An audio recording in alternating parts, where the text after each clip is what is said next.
Hey guys, welcome to the Rock and Road Show on YouTube. I want to show you how to do this real quick. It's like a follow-up on the other videos I sent you the last few days. And hey guys, TikTok land, nice to see you again. All right, I showed you guys this truck before in the dark because I had taken my four-wheel drive over to like a million mechanics in the Killeen, Texas area, Harker Heights, over by Fort Petty Pants. And none of them with all their equipment and all their smarts and all their shit and all their B shit and all their other miscellaneous forms of chisel couldn't figure out where the electrical problems were. I've been fixing them now for days in a row, day after day after day in 100-degree heat and in between the rain. I could see sparks flying out the front end of my alternator the other night. Tried to show that to you, and no. Sparks are not supposed to fly out the front end of your alternator when it started up and running. It's not supposed to go ka-ching, ka-ching, ka-ching, ka-ching and look like a thunderstorm from Colorado. It is not. Your wiring, any kind of wiring at all, in the dark when you open your hood, is not supposed to light up and spark and look like the beautiful 4th of July. It is not. The side I did over there before, perfect. Smooth as a baby's ass, tight, beautiful, perfect, of course. The side over here that this shop that ripped me off and did a lot of shit work and screwed stuff up, put the engine block in crooked, didn't tighten up the hood, so the hood fell off and fell on the top of me. Tore out. Beautiful headlights. Tore them up and tore them out so hard they busted my front marker lights. I had to replace those. Then they busted the actual fuse box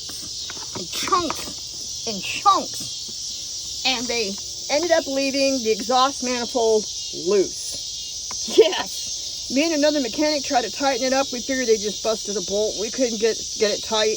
And I just took it to another guy who was able to tighten it. Well, the heat came up and destroyed my $200 a piece special coil packs to this engine block. Because this is a 364.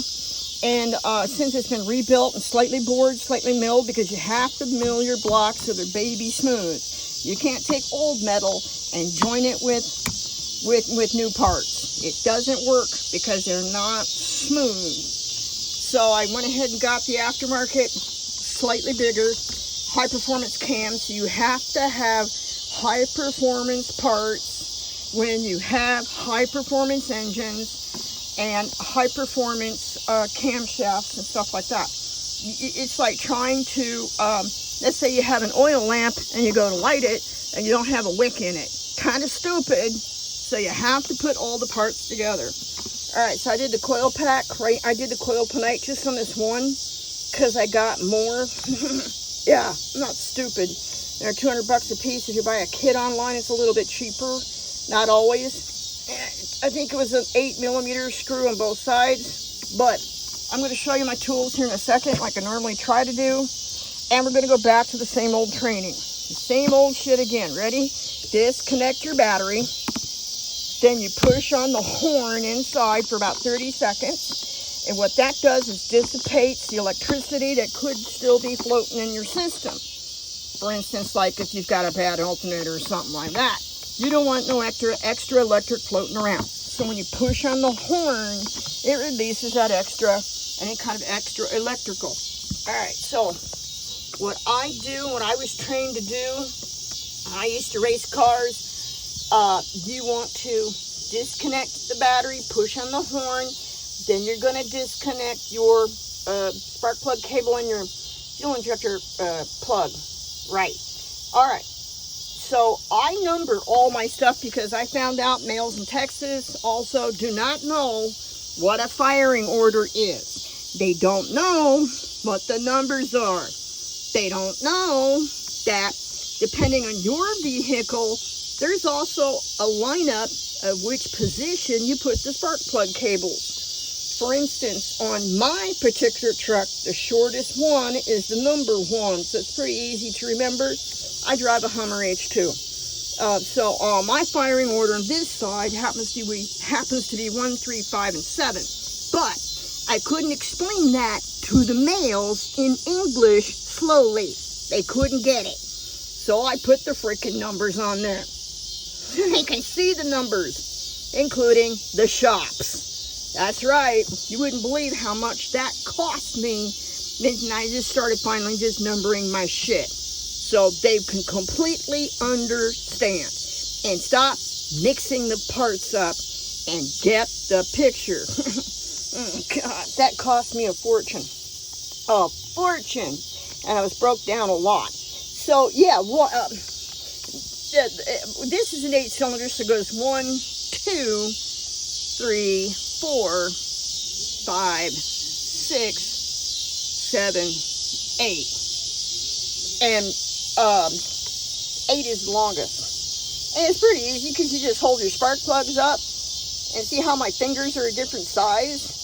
Well, spark plugs are kind of like that. So you get them in the store and you hold them up and you just figure out the shortest to the longest. It's not complicated stuff. It's not. This is baby stuff. All right, so battery, push on the horn, disconnect your spark plug cable, your fuel injector cable here. That's about an 8 mil, and there's 2 screws. Not complicated. I'm 64 years old with cancer, and I'm still doing it. And I still need a mechanic in Texas with a brain in his head that's reasonable so we can get this done. You're not breaking my stuff and stealing it. I don't have a lot of tools. I had to beg borrow from pawn shops and buy online my tools here I used. And all I have for tools here is crap. But since I've been broke down and stuck here in Texas, someone stole my Nissan Xterra. Yes, my Jurassic Park truck. And my tools are in that one. 62 years of tools, including some I invented and designed myself and had specially made. This is the oldie coming out. COIL. These are called coils. And they all look a little different. And here's the best thing to do. I learned this also when I used to rebuild houses. Yeah, I used to do that too. We could keep this show going till I fucking die. Alright, so these coils and coil packs, they're all going to be a little bit different size, different color, yada yada. I got red ones because that's what was available quickly. I didn't want red. I wanted blue to match my Chevy blue. That's my favorite color. So, alright. These come in different sizes, a little bit different shape, but the basic idea is there. Couple of screws. After you've already disconnected the battery, pushed on the horn, watch your plugs, number them if you have to.